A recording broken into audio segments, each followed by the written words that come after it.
On the left, it is considered taboo to criticize the beloved figures in left new media. And I've always been fundamentally against this position that a lot of people take because for several reasons. In general, media critique is important because the media shapes public opinion. Whether you like it or not, that's the truth. If you don't correct the record when somebody is wildly off, wildly inaccurate in their analysis, then their audience is subject to believe that it's true. They're not seeing anybody discrediting it. Look at mainstream media. They live by this rule. You don't see anybody in mainstream media criticizing each other. They all view themselves, all the media elites, as above reproach, grade A journalists doing a fantastic job, and they won't ever really criticize people at their network or really just people in their field in general. And look at how well that works. They all get on board and push the same ridiculous corporate establishment narratives unchecked by anybody on the air. And that leads the public to believe a lot of silly shit like Russiagate because they aren't seeing anybody just flat out say you guys are dead wrong and let me discredit you 1,000 ways to Sunday. They don't see that. So they think, hey, must be kind of true.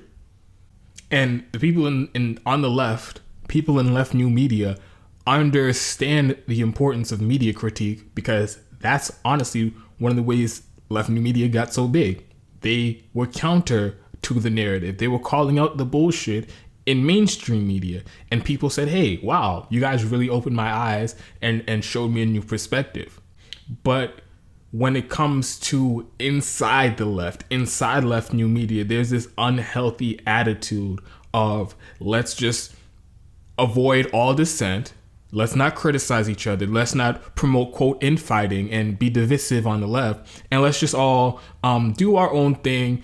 And we won't really criticize each other. And we should only focus on criticizing the corporate Democrats, criticizing the Republicans, criticizing mainstream media. And there are obvious problems with this. People like to talk about, oh, the left can't agree on anything. We're so fractured and all of this. And the reason why I think that's the case, it's not because left new media is sniping at each other and going back and forth. That's not the case. The reason is why people on the left in this country are so fractured and can't agree on strategy going forward is because of the attitude of let's not air any dissent publicly in left new media. And when you do that, like I said, you leave a lot of people in the audience of the host who are incorrect in their analysis. Those people believe they're correct and they adopt those positions. And the people in your audience think you're correct and adopt those positions or already have those positions and agree with those positions. And since nobody is, like I said, airing the dissent and showing how the other point of view is incorrect and is bad analysis and it's bad strategy, you have all these different factions of the left who believe wildly different things, who have all these completely different strategies of how to approach politics and implement left policies. So that's why I've always been big on dissent on airing dissent in left new media. If you think you're right and you think the other person's wrong, make the case. And one of the areas I think this is very needed at this moment going forward is when it comes to the perception of the so-called elected progressives. There's some people in left new media, like myself, like Jimmy Dore, like Nico House, Fee and Pasta at the Convo Couch. There are some of us who think that these quote elected progressives have become part of the problem. And there are other people in left new media who still to this day worship these politicians and act like they're our ally, act like they're actually fighting for the same things that we're fighting for, act like they're actually on our side. And This is something that we just need to get to the bottom of now, before the Biden administration starts, before speakers races, before anything goes forward. We need to get on the same page on this because, like I said, we're going in different directions, and it would be more productive if we get on the same page about this. So I have a video from Mike Figueredo from the Humanist Report where he is completely delusional when it comes to Bernie Sanders as a person, his and just making it seem like he's this rough and tough fighter that he really isn't. So I have that clip I'm gonna show it for you guys. But first, you guys already know the deal. I'm trying to make the show the main thing I do, but it needs to be sustainable. So if you guys can financially contribute to the show, I have a link to the Patreon account in my About page on the YouTube channel. Also, if you feel more comfortable with the one-time contribution, I also have a link to PayPal in the About page on my YouTube channel. And I'm doing this partnership with this company called Mask Up, where I get 20% commission off of whatever your purchase is if you click the special link that they give me that is also in the About page on my YouTube channel.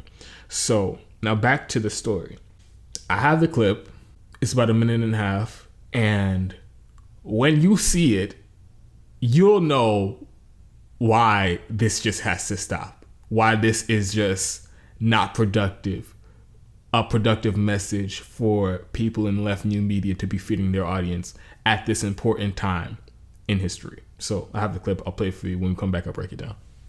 In an interview with TYT, Bernie Sanders spoke with Cenk Uygur and Ana Kasparian, and this interview was great because Bernie Sanders told us what we needed to hear, what I expected. I told people on Twitter, Bernie is probably going to be difficult to listen to until after the election because he's not going to say anything bad about Joe Biden. But that doesn't mean that all of a sudden he's going to be a cheerleader for Joe Biden. In fact, in this interview, Bernie Sanders laid out pretty specifically that he is going to criticize Joe Biden. He is going to pressure Joe Biden. And the reason why this is important is because Bernie Sanders was really effective at pressuring the Obama administration. So when Obama was going to come up with this grand bargain to cut Social Security, it was Bernie Sanders who stopped that from happening. So we don't want Bernie Sanders to plug his ears and cover his eyes and pretend like Joe Biden is perfect because Trump is so terrible. He may be doing that right now, but long term, Bernie Sanders is our ally. Bernie Sanders is fighting for what's right, and he reassured us of that in this interview, which I was very happy to. I'm sure you guys already know the most outrageous part of that clip, but let's start at the beginning, where he says, "Oh, Bernie Sanders in this interview, he told us what we needed to hear." Let me stop you right there, because that's where you already fucked up. You already fucked up right there. We need to stop putting so much stock into the words that these politicians are telling us.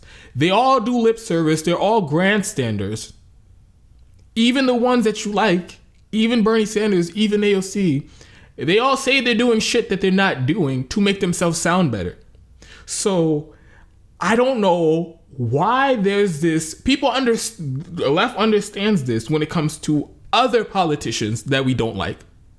But for some reason, they think Bernie Sanders' word is gospel, AOC's word is gospel. They say something that means they're actually going to do it. That means they're actually doing it. And we shouldn't just view them as just a regular lying ass politician. No, their words don't mean shit. They've been saying words for years now. What we need to judge them by, the only metric that matters is their actions. So Bernie Sanders could say he's going to fight Joe Biden all he wants. Has he ever done that? Have we ever seen him do that? When it counted, when he was running against Joe Biden in the primary, he wouldn't even criticize him then. So why do you think, now that Joe Biden is president, Bernie Sanders is going to grow a spine and now he's going to have some tough criticism of Joe Biden because he says so? Again, look at his actions. Look at what he did with Zephyr Teachout when she wrote that piece in The Guardian saying that Joe Biden has a corruption problem. Very straightforward. It wasn't slanderous. She wasn't making shit up. It wasn't personal attacks against Joe Biden. It was just his policy record of all the times, not even all the time, a handful of times where he sold out the American people on behalf of his corporate donors. That's all Zephyr Teachout wrote. Then Bernie Sanders comes out and defends his good friend Joe Biden and denounces Zephyr Teachout, somebody who is volunteering, going across the country to get his ass elected. Come out and denounce Zephyr Teachout and says, oh, my good friend Joe Biden isn't corrupt in any way. Lying for Joe Biden. So now you think that same person is going to come out and criticize Joe Biden when he's being corrupt and when he's not doing what is the moment calls for to help the American people. You think now Bernie Sanders is going to grow a spine and actually have some harsh criticism for Joe Biden? No, he's not. And the fact that you think that he will simply because he says so is so fucking naive and childish. The part that really knocked my fucking socks off was when he says Bernie Sanders was effective at pressuring the Obama administration. What the fuck? Excuse me? And the example that he gives was that when Obama was trying to work with Republicans to pass the grand bargain, which was code for cut and gut, privatize Social Security and Medicare. The reason why it didn't happen was because Bernie Sanders stopped it. That is just false. That is just untrue on its face. I've actually never even heard that interpretation of events until just now, right this second. It is the consensus of everyone in politics, everyone who follows politics, that the reason the grand bargain did not pass Congress and Social Security was saved was because the lunatic fringe Republicans in the House who wanted to gut it even more. They said that the cuts in the grand bargain did not go far enough and therefore they will not support it. That was the only reason that Obama did not work with the Republicans to gut Social Security. Everybody knows this. So I'm not going to say he's lying here, but he is so wildly inaccurate that nobody should let this shit slide. Everybody knows that Republicans shot themselves in the foot when it came to the grand bargain. But for argument's sake, let's continue. He uses the grand bargain as a example of how Bernie was effective at pressuring the Obama administration. Again, that wasn't the case. But what kind of achievement is that? Oh, we stopped Obama from doing a shitty thing one time, even though he had a shitty corporatist president, neoliberal presidency, and did horrible shit throughout his entire administration. Oh, we stopped him from doing this one shitty thing. So, Bernie Sanders is going to be pressuring Joe Biden to get Medicare for all and UBI and all that other stuff. How does that translate to that? Make that make sense for me. We stopped him from doing one shitty thing, even though he did a bunch of shitty things and did no good things for the American people while he was president. Therefore, when Joe Biden's president, we're going to get all the good stuff because that's how good Bernie Sanders is at pressuring Democratic presidents. That makes absolutely no sense. If Bernie Sanders was actually effective at pressuring the Obama administration, he would have pressured him to get Medicare for all when he had a supermajority in the House and in the Senate. That would have been an effective example. That would have been an example of Bernie Sanders effectively pressuring the Obama administration to do something for the left. But he didn't do that. That's not what happened. Effectively pressuring Obama would be making him end all the fucking wars that he started and that the Bush administration started. That would have been effectively pressuring the Obama administration. Again, that didn't happen. Effectively pressuring the Obama administration would have been pressuring him to raise the minimum wage during any time he was president for 8 years. Again, that didn't happen.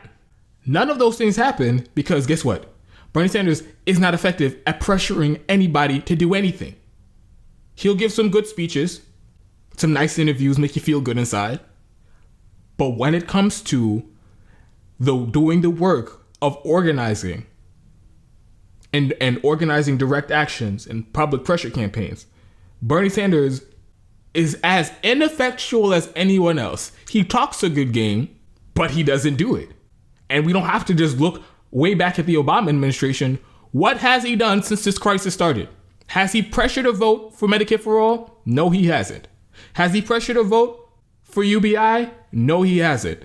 And of course, not only did he not pressure a vote for those things, We didn't get those things.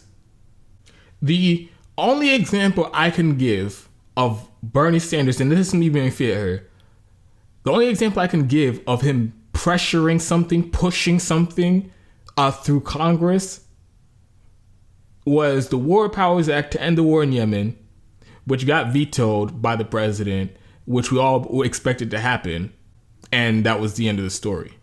So he got a bunch of people to vote for something that we all knew was going to get vetoed anyway and amounted to nothing. That's the extent of Bernie Sanders' pressure campaigns. So, I mean, this is just delusional. This is delusional, and this is expecting these shitty politicians who have not done anything to come and save the day in the 11th hour when people are as desperate as they've ever been. 40 million people are about to be evicted. 60 million people lost their job, have no income. People as desperate as they've ever been. A third of the country has no healthcare in the middle of a pandemic. Desperate as they've ever been. And people in left new media are still pushing this fucking insane theory that at some point there's going to be a switch that flips.